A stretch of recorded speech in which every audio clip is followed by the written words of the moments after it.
Hey, what's up guys? Welcome back to another video here on the channel today. So today we're going to do a simple item lock, or essentially this is going to be the keycard lock that you see a lot of times, where you put a piece of paper in the ground, you put an item in the ground that essentially has something written on it, and then open something. I'm going to show you how to make that lock.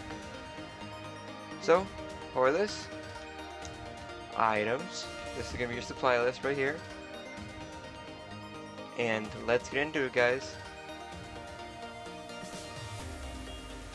Okay guys, so for step one, you're going to go ahead and put a block down like this. You're going to go ahead and put a hopper line in like this. Have a 3 tall hopper line in like so. Have a 3 tall one like so, like this one, but this one's going to be a little special because the second one needs to be facing inwards and the first one needs to be facing that outer one. Next, what you're going to go ahead and do is have your hopper come off like that, and then go ahead and have this pretty much surrounded by stone, or whatever your building block is. And go ahead and put a rail and a minecart with a hopper. And that, guys, is step one. Okay guys, so for step two, you're going to go ahead and put a simple item sorter in here. So have 3 blocks come out like so, put in a comparator off of this bend hopper right there. Go ahead and put in 2 redstone dust out like so. Come down. This block right here needs to be a repeater.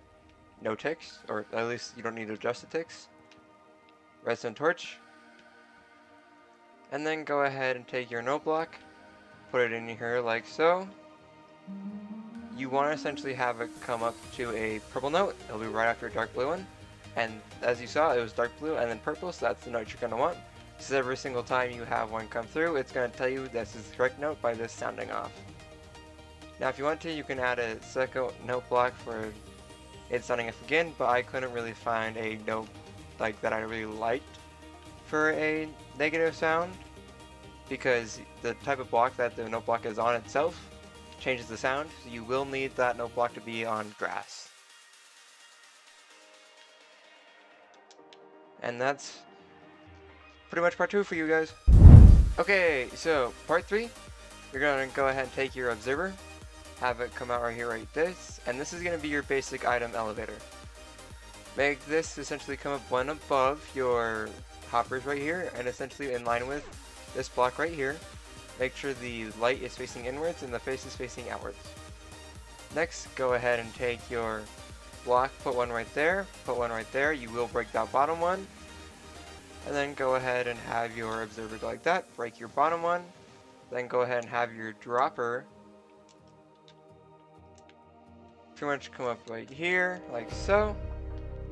Then go ahead and take your comparator, come off of this hopper, because everything is channeling into this hopper, whether it's wrong or right. Then go ahead and have a block up like so, because if you don't, this will link to that like so. You don't want that to happen. Then go ahead and have a repeater, so that way your signal strength is long enough. And what this does, when this flashes, this will update this, and this will update this, which will update this.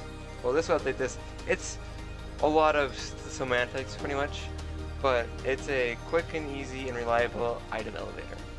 And there you have it, guys. That's pretty much step 3. Okay, guys, so for the last step, or your finishing up step, go ahead and take your anvil. You will not see any of these materials because these are optional materials and you can put anything else into these.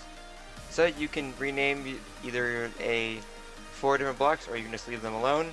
However, if then items that match that go into your system, it will break your system. Next, go ahead and take your 42 paper or 42 whatever you need. Name it whatever you want to name your passcode. I'm just going to name this password, plain and simple. Go ahead and take it.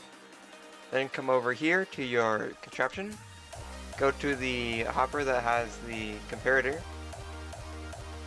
go ahead and lace the back 4 with your random block that you renamed, then go ahead and put your password item in this first slot. Now what's going to happen is this is going to stay here, and when one more of the item that matches that comes through, this is going to power it enough to go through the whole cycle. And it's going to power your note block, it's going to pretty much deactivate this, it's going to unlock this hopper. But the second it goes through, that hopper is going to relock, which is why you have this extra piece right here. This is what you'll get back. You won't get back the one you will have. You always have at least 2 in circulation at all times. Next, go ahead and take your stone, or whatever you're building with, and pretty much just cover up this whole thing. Like so. You can pretty much come out as far as you want to. This can be your wall. This is just as far as I'm going to build. Now, say someone comes along and they drop a random item into it. It will not end up going into your system and will not unlock it. It will pop back out as you saw right here. Now, the reason why this came out on this side is because you have an empty block right here. This needs to be a full block on this side, or else, like you saw, it will pop out onto the side. Now what you'll do once this is rounded, it will pop out on top. So say you go ahead and you take your password. So let me get a piece of paper.